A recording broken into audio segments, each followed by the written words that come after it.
Hello, everybody. It's so nice to see you. Here is another end of the month budget for November.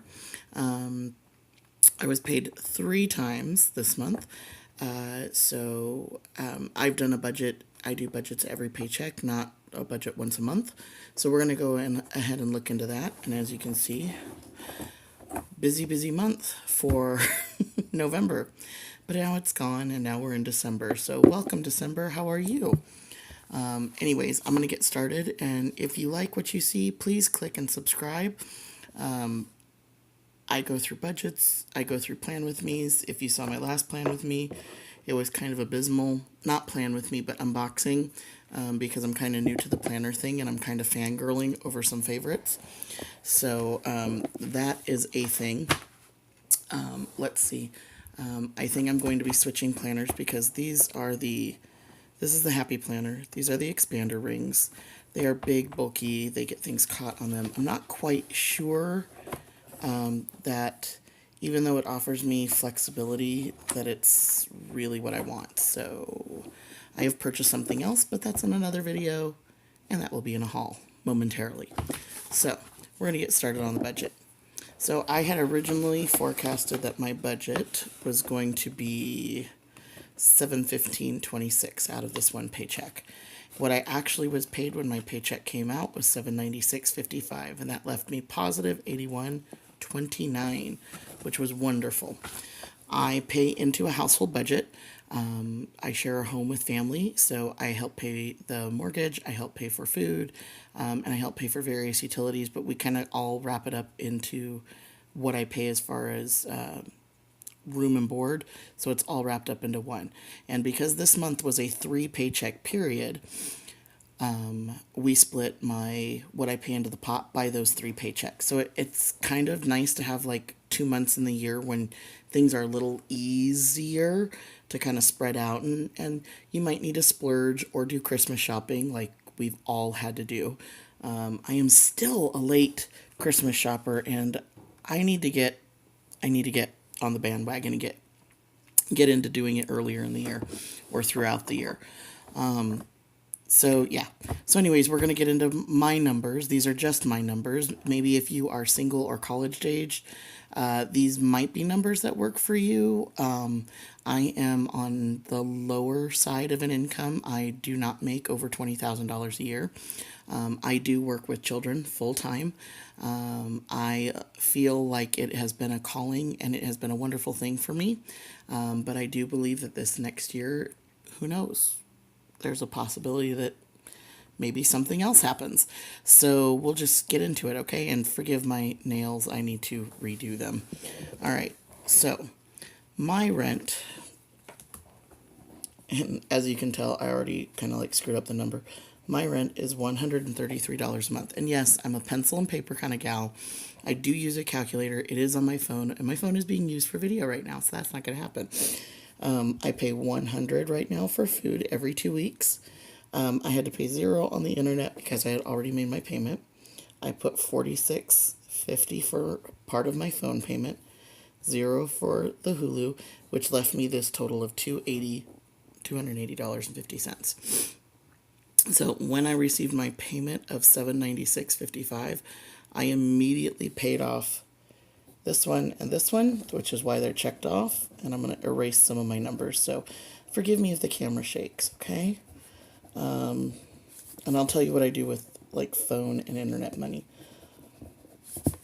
So we all get one internet bill, and I pay onto that, and I pay $10 roughly every 2 weeks. My portion is $20 because of how much I use it. So once I've paid my 20, then I don't have to pay anymore. So I paid my $133, I paid my $10. So this went into a transferred account.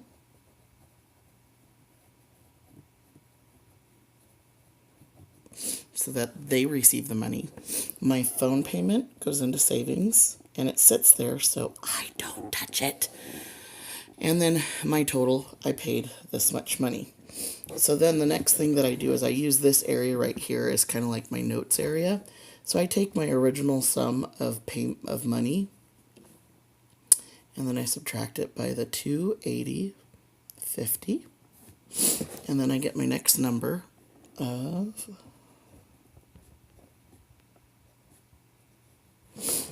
So my leftover is 516.05. Okay. Then I come down here to where I have my cash envelope system. I always keep these separate.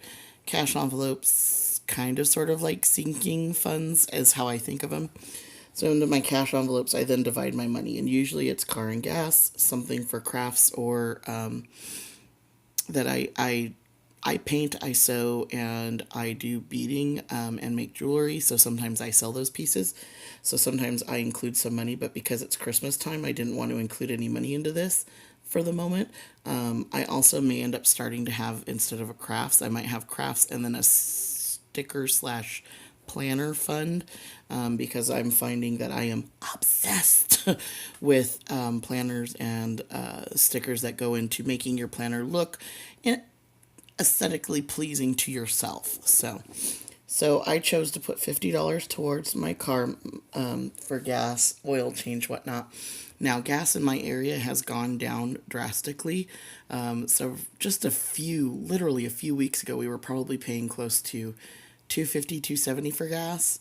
And now we are down to where if I drive down one particular road into one particular neighborhood, it's not a bad neighborhood, just one particular neighborhood, I can get gas for $1.79. Maybe even cheaper than that right now. It's unbelievable, just in a few weeks, how much that changes. So this number kind of fluctuates, but I keep some extra money in there so I can do like an oil change, or wiper blades, or just stuff that I could maintain. I can't maintain everything, but I can maintain that. Okay, so crafts, I put 0. I want all my money going into Christmas. SCA, I belong to the Society for Creative Anachronism. I have a medieval persona. Actually, I have an early age persona. She is Roman, and I do have a Viking persona. And so this money goes towards fees for events, upcoming battles, because we do have an upcoming war in March that I am getting to go to. I'm so excited. I can't wait. And yes, it is a war. We do fight. I don't fight. I do arts and crafts. I'm an artisan. And I'm also kind of a community service type person that I help out with volunteering for different things, because everybody needs to help make a war go, and events and other things. And it sounds weird to talk about a war and be like in a happy sound, but if you're part of the SCA, you know exactly what that means. And if you're not, I'm just a nerdy weirdo. So I put $30 away into SCA. Christmas, I put $100. We're having a small Christmas this year. Just me, my parents, and that's it. My siblings are both in different areas, and so they will be having Christmas with their families or their friends. And so we just kind of hunkered down. And if we're not going to be together, we kind of figured that this year is a year. It's okay that if we only do, Christmas for the immediate people that are with us.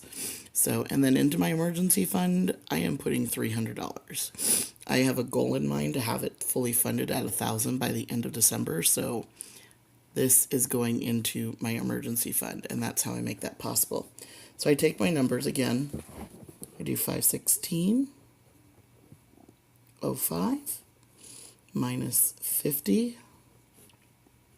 Usually I'm doing this with a calculator, so we're going to do long math because my brain doesn't want a brain today.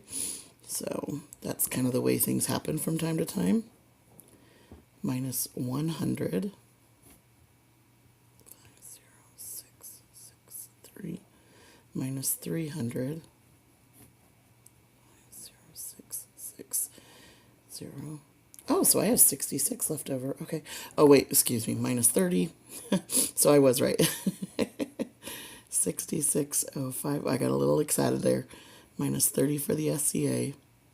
5063.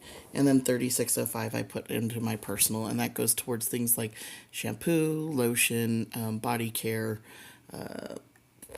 clothing.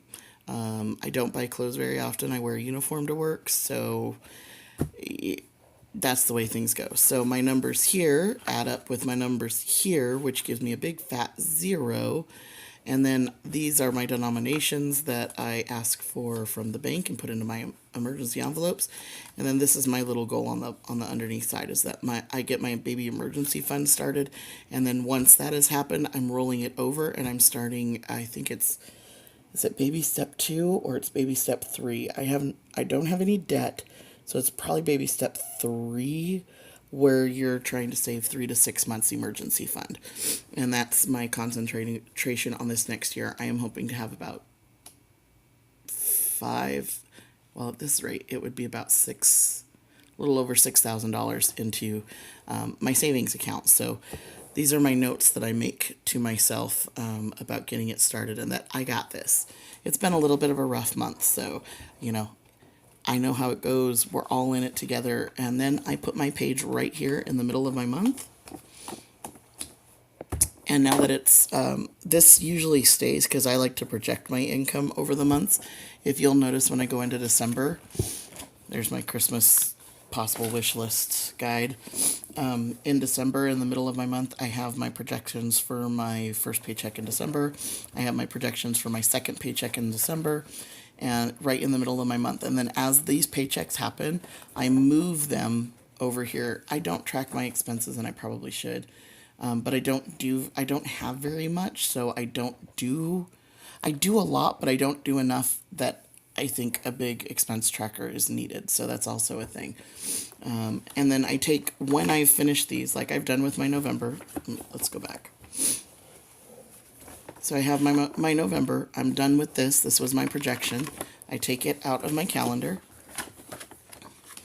And then I go over here. I did my projection for my November 2 my November 2 paycheck, my November 16th paycheck, and then my November 30th paycheck. And if you'll notice, I'll kind of go back a little bit. If you notice, on my November 16th paycheck, I had a snafu. So I redid my money fund, and this is what it came out to in the end. So that was good stuff. It was a learning lesson. And then now we're going to be moving into December, because today is December 2nd.